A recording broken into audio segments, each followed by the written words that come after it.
ഇസ്രായേലിൽ എന്താ സംഭവിക്കുന്നതെന്ന് ഇസ്രായേലിൽ തന്നെ പറയുന്ന വീഡിയോ വിഷ്വൽസ് കണ്ടാലോ? ഈ യുദ്ധം കൊണ്ട് പൊളിഞ്ഞു വീണിട്ടുള്ളത് ജനറലി അമേരിക്കയുടെയും പെർട്ടിക്കുലർലി ട്രംപിന്റെയും ധാർഷ്ട്യമാണ്. ഞങ്ങൾ വിചാരിച്ചു കഴിഞ്ഞാൽ യുദ്ധം തുടങ്ങാനും അവസാനിപ്പിക്കാനും സാധിക്കുമെന്നുള്ള അവരുടെ ധാർഷ്ട്യമാണ് ഇവിടെ പൊളിഞ്ഞു വീണിട്ടുള്ളത്. ഇസ്രായേലി ഫുള്ളി സേഫ് ആണ്, അവിടെ ഒന്നും സംഭവിക്കുന്നില്ല എന്ന് പറയുന്ന ആളുകൾ, അത് ഇസ്രായേലിൽ ഇരുന്ന് പറയുന്ന ആളുകളും ഇവിടെ നാട്ടിൽ നിന്നിട്ട് പറയുന്ന ആളുകളും ഉണ്ട്. അവരിത് കാണാതെ പോകരുത്. കുറച്ച് ദിവസം മുൻപ് ഡോണ എന്ന് പറയുന്ന ഒരു വ്യക്തി വീഡിയോ ഇട്ടിട്ടുണ്ടായിരുന്നു. എന്നാൽ അതിനെതിരെ ഇസ്രായേലിലുള്ള മലയാളികൾ രംഗത്ത് വന്നിട്ടുണ്ടായിരുന്നു. അവർ പറയുന്നത് പച്ച കള്ളമാണെന്നൊക്കെ പറഞ്ഞിട്ട്. ഇനിയിപ്പോൾ ഇതിന് ഇവരെന്ത് പറയും? ഇത് ഇസ്രായേലികൾ തന്നെ പറയുന്ന കാര്യങ്ങളാണ്. ഇസ്രായേലിൽ എന്ത് സംഭവിച്ചു എന്ന് കണ്ടു നോക്കാം.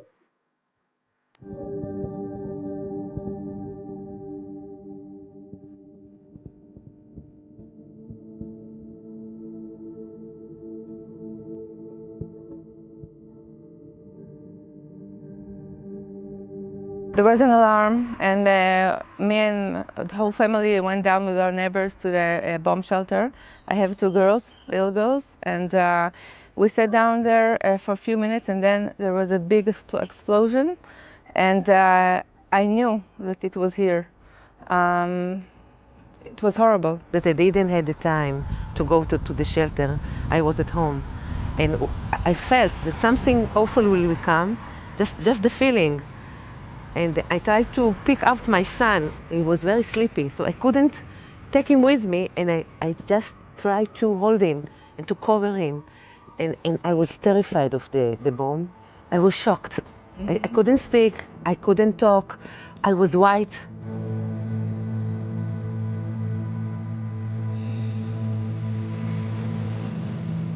Fragile, too much fragile in Israel. One time you are alive, and the other time you are not.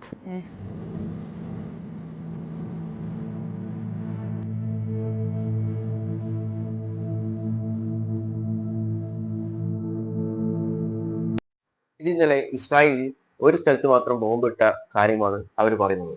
ബാക്കിയും കൂടി കാണാം.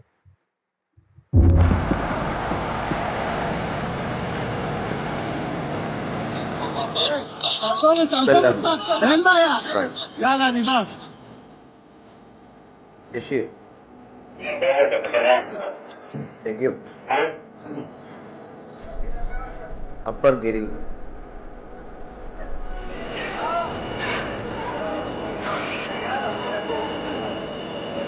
Yeah, we just got into the shelter. We was in the staircase, and then we just heard such a big boom. My ears was hurt, and then the whole shelter was shaking. We were in the safe room when the strike happened. So the apartment is all the windows blew out, and the part of the wooden doors.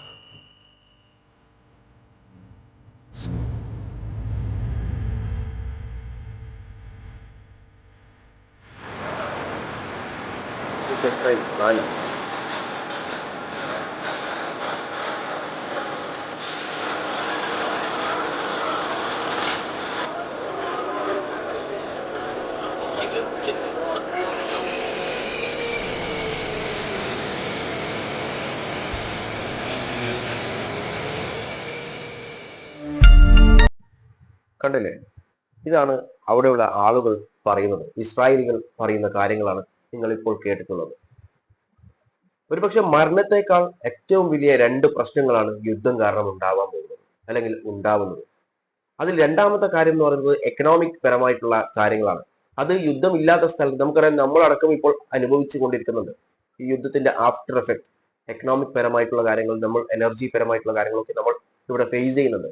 അത് ലോകമെമ്പാടും face ചെയ്തുകൊണ്ടിരിക്കുന്ന ഒരു സംഭവമാണ്. പക്ഷേ ഇതിൽ ഒന്നാമത്തെ ഏറ്റവും particular ആയിട്ടുള്ള കാര്യം എന്ന് പറയുന്നത്, ഈ യുദ്ധം ഫേസ് ചെയ്യുന്ന ആളുകൾ, അവിടെ നിൽക്കുന്ന ആളുകൾക്ക് ഉണ്ടാവുന്ന ട്രോമയാണ്. അത് ഏറ്റവും കൂടുതൽ ബാധിക്കാൻ പോകുന്നത് കുട്ടികൾക്കാണ്. കാരണം ആ ഒരു ട്രോമയിൽ നിന്നും അവർ റിക്കവർ ആവാൻ ഒരുപക്ഷെ റിക്കവർ ആവുകയില്ല. ഒരുപക്ഷെ വർഷങ്ങളെടുക്കും ഇത് റിക്കവർ ആയി വരാൻ വേണ്ടി.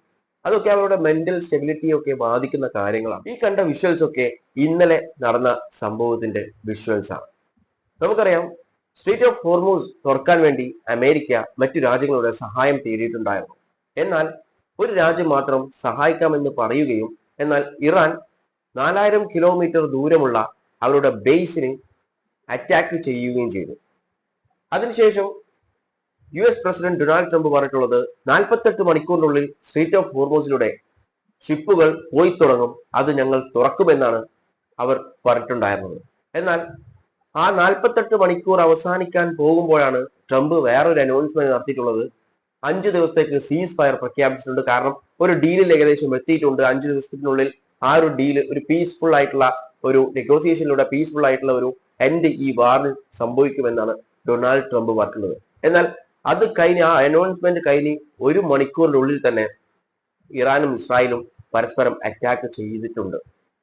അപ്പോൾ പിന്നെ US പ്രസിഡന്റ് പറഞ്ഞിട്ടുള്ള ഈ സീസ് ഫയർ എവിടെയാണ്? അതുപോലെ ഇന്റർനാഷണൽ മീഡിയാസിന്റെ വിലയിരുത്തൽ എന്ന് പറയുന്നത്, ഇന്നലെ ഇറാനിൽ നിന്നും ഉണ്ടായിട്ടുള്ള അറ്റാക്ക് എന്ന് പറയുന്നത് ഇറ്റ്സ് മോർ വയലന്റ് എന്നാണ് അവർ പറഞ്ഞിട്ടുള്ളത്. അതായത് 5 ദിവസത്തെ സീസ് ഫയർ US പ്രഖ്യാപിച്ചിട്ടും ഈ യുദ്ധത്തിന്റെ ഇന്റൻസിറ്റി കുറയുകയല്ല ചെയ്തിട്ടുള്ളത്, അത് അധികരിച്ചിട്ടാണ് ഉള്ളത്. അതുപോലെ US ഇസ്രായേലി വേഴ്സസ് ഇറാൻ എന്നാണ് വാർ. എന്നാൽ അതിൽ യുഎസിന്റെ വാർ പാർട്ണർ ആയിട്ടുള്ള ഇസ്രായേലിനെ പോലും US കൺട്രോൾ ചെയ്യാൻ സാധിക്കുന്നില്ല എന്നാണ് ഇതിൽ നിന്ന് വ്യക്തമാവുന്നത്. കാരണം ഈ സീസ് ഫയർ പ്രഖ്യാപിച്ചിട്ട് അറ്റാക്ക് ചെയ്തിട്ടുള്ളത് ഇറാൻ മാത്രമല്ല, ഇസ്രായേലും അറ്റാക്ക് ചെയ്തിട്ടുണ്ട്. അതായത് സ്വന്തം വാർ പാർട്ണറിനെ പോലും ഇവർക്ക് കൺട്രോൾ ചെയ്യാൻ സാധിക്കുന്നില്ല. US പറഞ്ഞിട്ടുള്ളത് ഈ യുദ്ധം 4 ദിവസം കൊണ്ട് തീർക്കും, 5 ദിവസം കൊണ്ട് തീർക്കും, 10 ദിവസത്തിനുള്ളിൽ തീർക്കും. അങ്ങനെ അവസാനം അമേരിക്ക പറഞ്ഞിട്ടുള്ള ഒരു കാര്യം, ഇപ്പൊ സീസ് ഫയർ വെച്ചു, നെഗോസിയേഷൻ നടക്കുന്നുണ്ട് എന്ന് പറഞ്ഞു. എവിടെ നെഗോസിയേഷൻ എന്നാണ് ഇറാൻ ചോദിക്കുന്നത്. ഇറാൻ പറഞ്ഞത് ഈ നെഗോസിയേഷനെ പറ്റി നമ്മൾ അറിഞ്ഞിട്ടേ ഇല്ല, സീസ് ഫയറിനെ പറ്റി നമ്മൾ അറിഞ്ഞിട്ടേ ഇല്ല എന്നാണ് ഇറാൻ പറയുന്നത്. അതായത് US എല്ലാ കാര്യങ്ങളും ഇറാൻ തള്ളിപ്പറട്ടുണ്ട്. ഒരു ആർഗ്യുമെന്റ് പോലും ശരിയാണെന്ന് ഇറാൻ പറഞ്ഞിട്ടുമില്ല. ഡൊണാൾഡ് ട്രംപ് പറയുന്ന കാര്യം എന്ന് പറയുന്നത് ഇവർക്ക് യുദ്ധം ചെയ്യാനുള്ള എക്യുപ്മെന്റ്സ് ഇല്ല എന്നാണ്. അതുപോലെ ഇവരുടെ ലീഡേഴ്സിനൊക്കെ ഞങ്ങൾ തീർത്തിട്ടുണ്ട്, അതുകൊണ്ട് തന്നെ യുദ്ധം തീരുമെന്നായിരുന്നു പറഞ്ഞത്. പക്ഷേ യുദ്ധം ഇപ്പോഴും നടന്നുകൊണ്ടിരിക്കുന്നു, അതിന്റെ ഇന്റൻസിറ്റി അധികരിച്ചുകൊണ്ടിരിക്കുകയാണ്. അത് മാത്രമല്ല, ഇവരുടെ വാർ എക്യുപ്മെന്റ്സ് ഒക്കെ തീർന്നു എന്നാണ് പറഞ്ഞത്, ലോഞ്ചേഴ്സ് ഒക്കെ തകർത്തു എന്നാണ് പറഞ്ഞത്. പക്ഷേ ഇന്നലെ IRGC ഒരു വീഡിയോ റിലീസ് ചെയ്തിട്ടുണ്ടായിരുന്നു. എത്രത്തോളം അവരുടെ കയ്യിൽ എക്യുപ്മെന്റ്സ്, വെപ്പൺസ് ഉണ്ട് എന്നും ലോഞ്ചേഴ്സ് ഉണ്ട് എന്നും. അവർ ലോഞ്ചേഴ്സ് തകർന്നു എന്ന് പറയുന്നുണ്ട്, പക്ഷെ അവർ കാണിക്കുന്നത് പുതിയ പുതിയ ലോഞ്ചേഴ്സിനൊക്കെയാണ്. അതായത് അവർക്കുള്ള മിസൈൽസ് ഒക്കെ ലോഞ്ച് ചെയ്യാനുള്ള ലോഞ്ചേഴ്സും കൂടി അവരുടെ കയ്യിലുണ്ട് എന്നുള്ള ദൃശ്യങ്ങളാണ് IRGC പുറത്തുവിട്ടിട്ടുള്ളത്. അപ്പോൾ ഇതിൽ നിന്നൊക്കെ വ്യക്തമാവുന്നത് US പ്രസിഡന്റ് ഡൊണാൾഡ് ട്രംപ് പറയുന്നത് എത്രത്തോളം നമുക്ക് വിശ്വസിക്കാൻ സാധിക്കും എന്നുള്ള കാര്യമാണ്. അതായത് US പ്രസിഡന്റിന്റെ ക്രെഡിബിലിറ്റിയാണ് ഇവിടെ ചോദ്യം ചെയ്യപ്പെടുന്നത്. കാരണം ഈ യുദ്ധം തുടങ്ങുമ്പോൾ അമേരിക്കയും ഇസ്രായേലും കരുതിയിട്ടുണ്ടായിരുന്നത് ഒരു 2-3 ദിവസം കൊണ്ട് ഈ യുദ്ധം അവസാനിപ്പിക്കാം, ഇറാനെ ഇല്ലാതാക്കാം എന്നായിരുന്നു. അതായത് ഇറാൻ തിരിച്ച് ഡിഫെൻഡ് ചെയ്യില്ല, തിരിച്ച് ഫൈറ്റ് ചെയ്യില്ല എന്നായിരുന്നു അവർ വിചാരിച്ചിരുന്നത്. പക്ഷേ കാര്യങ്ങളൊക്കെ തകിടം മറിഞ്ഞത് ഇറാൻ തിരിച്ചടിക്കാൻ തുടങ്ങിയതിനു ശേഷമാണ്. കാരണം അവർ പ്രതീക്ഷിച്ചതിനേക്കാളും കൂടുതൽ എക്യുപ്മെന്റ്സും കാര്യങ്ങളൊക്കെ അവരുടെ കയ്യിൽ ഉണ്ടായിരുന്നു. US ഒരിക്കലും ഇത് പ്രതീക്ഷിച്ചില്ല. ഇത്രത്തോളം കപ്പാസിറ്റി അവരുടെ കയ്യിലുണ്ടെന്ന് ഇത്ര കാലം, അതായത് ഇപ്പം ഒരുപാട് ആഴ്ചകളായി ഈ യുദ്ധം നീണ്ടു നിൽക്കുന്നത്. ഇത്ര കാലം പിടിച്ചു നിൽക്കാൻ ഇറാന് സാധിക്കുമെന്ന് ഇസ്രായേലും US ഒരിക്കലും കരുതിയിരുന്നില്ല. അതാണ് സത്യം.